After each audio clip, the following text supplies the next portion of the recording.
দর্শক, culture connect টিভির পক্ষ থেকে জানাচ্ছি সাদর আমন্ত্রণ। আজকে আমাদের স্টুডিওতে উপস্থিত আছেন চিন্ময় দা এবং প্রতীক ভাইয়া। ওনারা এসছেন রিজাইনা থেকে। রিজাইনা ডায়নামিক্স ক্রিকেট টিমের তারা দুজন খেলোয়াড়। তাদের কাছ থেকে জেনে নিই ওনাদের পরিচয়। প্রথমেই ধন্যবাদ আপনাকে আমাদেরকে আমন্ত্রণ জানানোর জন্য। আমি চিন্ময় তালুকদার, আমি রেজানা ডায়নামাইটস টিমের ক্যাপ্টেন। আমি প্রতীক সাহা, আমি রেজানা ডায়নামাইটসের ভাইস ক্যাপ্টেন হিসাবে এই মুহূর্তে খেলছি। তো রিজাইনা ডায়নামিক্স কি ধরনের গ্রুপ? রেজানা ডায়নামাইটস মূলত একটা স্পোর্টস ক্লাব। এটা আমরা 2025 উদ্বোধন হয়। সো আমাদের টার্গেটই ছিল যে রেজানাতে একটা ক্রিকেট ফোকাসড একটা ক্লাব করার, শুধু ক্রিকেট ভিত্তিক। সো সেই লক্ষ্যে আমাদের পদার্পণ চলা। হ্যাঁ, তো আমরা সবাই জানি যে মানুষের জীবনে হেলথ একটা বিশাল ফ্যাক্টর। আমাদের বেসিক মোটিভ ছিল নিজেদের হেলথ কনশাস রেখে এবং ফিজিক্যাল অ্যাক্টিভিটিসের মাধ্যমে হেলথকে কিভাবে আমরা রিপ্রেজেন্ট বেটার করতে পারি সবার পার্সোনালি। তো সেখান থেকে আমাদের একটা থট আসে যে আমরা যেহেতু সবাই আমাদের টিমে ক্রিকেট কোনো এক সময় খেলেছি, সেখান থেকে আমরা কি সেই ক্রিকেটটাকে সাথে নিয়েই আমাদের ফিটনেস, পার্সোনাল ফিটনেস এবং হেলথ অ্যান্ড ওয়েলনেস ডেভেলপ করতে পারি কিনা, সেখান থেকেই শুরু। এবং আমরা 2025-এ শুরু করে এবার সেকেন্ড সিজন খেলছি।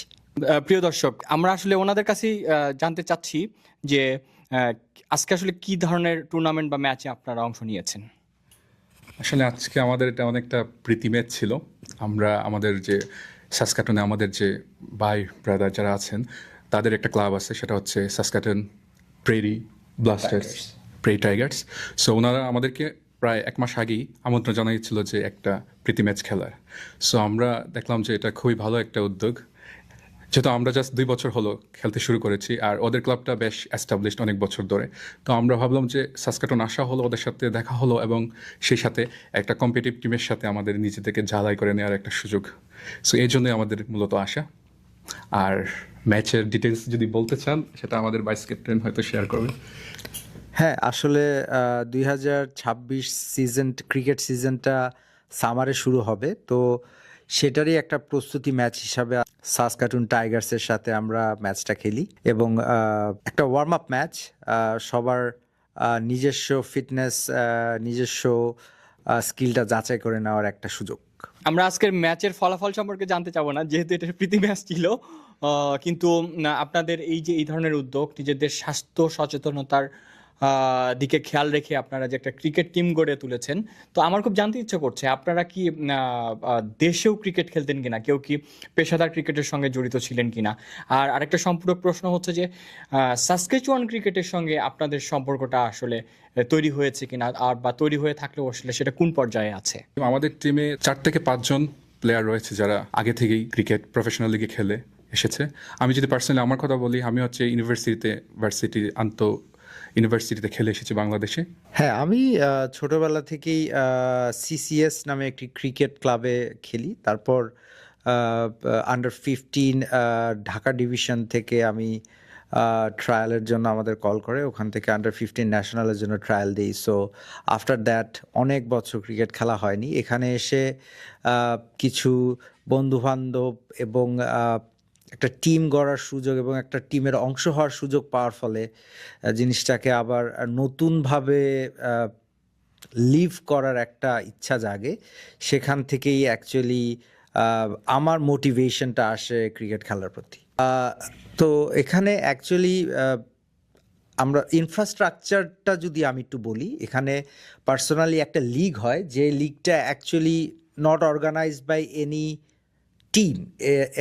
একটা কমিটি আছে, সাসকাচুয়ান ক্রিকেট অ্যাসোসিয়েশন, তাদের আয়োজন করে টুর্নামেন্টটি। ওখানে T20 খেলা হয়, T30 খেলা হয়, T40 খেলা হয়, 50 ওভার গেম খেলা হয়।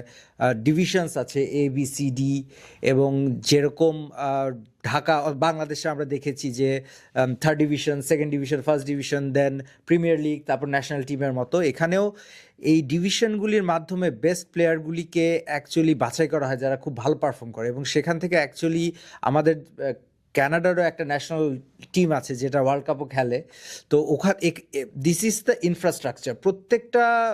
প্রত্যেকটা প্রভিন্সে এরকম লিগ হয়, যারা খুব ভালো পারফর্ম করে দে গেট কল্ড, তাদের পার্সোনালি ক্যাম্প হয়, ওখান থেকে তারা চুজ করে, এবং সেভাবেই অ্যাকচুয়ালি কিন্তু ক্রিকেট কানাডা ন্যাশনাল টিমে যাওয়ার পথ কিন্তু এটাই। সো এই লিগগুলি খুব স্ট্রাকচার্ড এবং খুব ওয়াইজ পিপল দ্বারা চালানো হয়, এবং আমরা আশা করি যে আমাদের দেখে হয়তোবা 13-14 অথবা সেই এজের বাচ্চারা উদ্বুদ্ধ হবে, তারা নিজেদের ট্রেন করবে, এসব টুর্নামেন্ট খেলবে, এবং আমরা তাদের কোনোদিন একদিন স্ক্রিনে দেখবো তারা ন্যাশনাল টিমের জন্য খেলছে।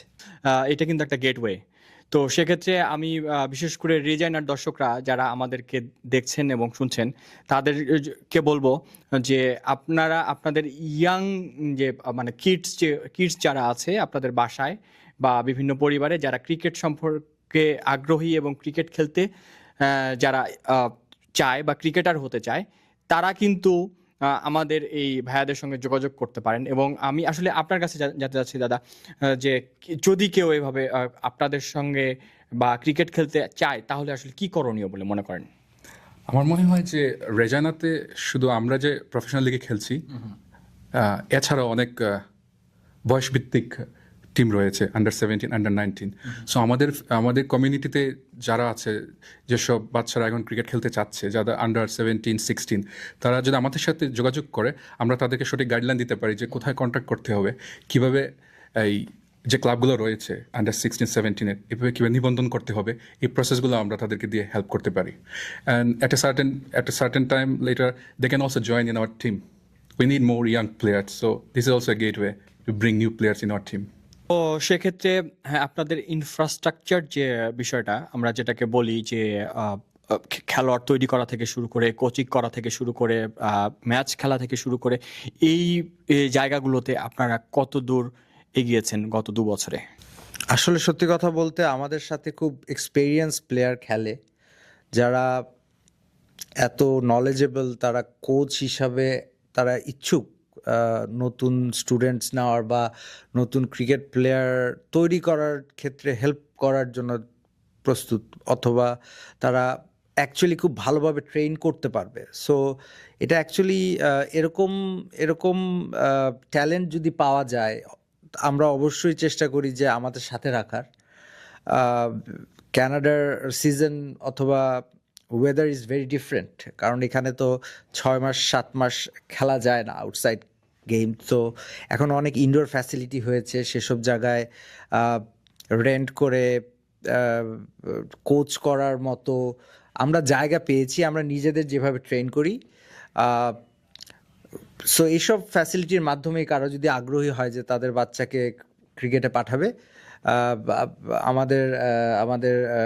আমাদের রেজায়না বুলস নামে একটা, বাংলা বুলস নামে আমাদের একটা ক্লাব আছে, সেটার ওয়েবসাইটও আছে, তো ওখানে কন্ট্যাক্ট পাওয়া যাবে, তার মাধ্যমে আসতে পারবে। হ্যাঁ, তাহলে আমরা দুইটা গেটওয়ে এখানে বলতে পারি যে আপনাদের সঙ্গে যোগাযোগ করলে এবং বাংলা ব্লু সেটা হচ্ছে আমাদের ওভারঅল সব ধরনের স্পোর্টস এখানে ইনক্লুডেড বাংলা বুলসের একটা শাখা হচ্ছে রেজানা ডায়নামাইটস, যেটা শুধুমাত্র ক্রিকেট ফোকাসড।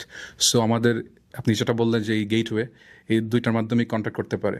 কেউ যদি ফুটবল খেলতে আগ্রহী হয়, then we might get him enrolled in our other sports that we are planning in future to bring some other activities. So এখন আমরা ক্রিকেট দিয়ে শুরু করেছি রেজানা ডায়নামাইটস। ভবিষ্যতে আমাদের ইচ্ছা আছে যে আমরা এটা এক্সপ্যানশন করব। যারা ফুটবল খেলতে আগ্রহী বা অন্য ধরনের স্পোর্টস, আমরা হয়তো এই ধরনের আরেকটা ক্লাব ক্রিয়েট করতে পারি। আর বাংলা বুলসটা হচ্ছে আমাদের ওভারঅল আমব্রেলা। ধন্যবাদ আপনাদের দুজনকে। প্রিয় দর্শক, যারা রিজাইনার বিশেষ করে রিজাইনার যে সকল দর্শক আমাদেরকে দেখছেন এবং শুনছেন, তাদের জন্য এটা অনেক বড় একটা সুযোগ, বিশেষ করে আমাদের নেক্সট জেনারেশন যারা এখানে বর্ন, যারা এখানে গ্রোয়িং আপ। সো তারা আসলে যে কোনো ধরনের, শুধু ক্রিকেট নয়, যে কোনো ধরনের স্পোর্টসে আগ্রহী এবং নিজেদেরকে গড়ে তুলতে চান। কানাডার ন্যাশনাল টিমেও আমরা জানতে পেরেছি যে কানাডার ক্রিকেট ন্যাশনাল টিম, যে টিমটা আছে, যে এবছর সাউথ এশিয়ায় অনুষ্ঠিত ক্রিকেট T20 বিশ্বকাপে অংশ নিয়েছে। সো এরকম ন্যাশনাল টিমেও তারা সুযোগ পেতে পারেন তাদের মেধা এবং যোগ্যতার ভিত্তিতে। সুতরাং অবশ্যই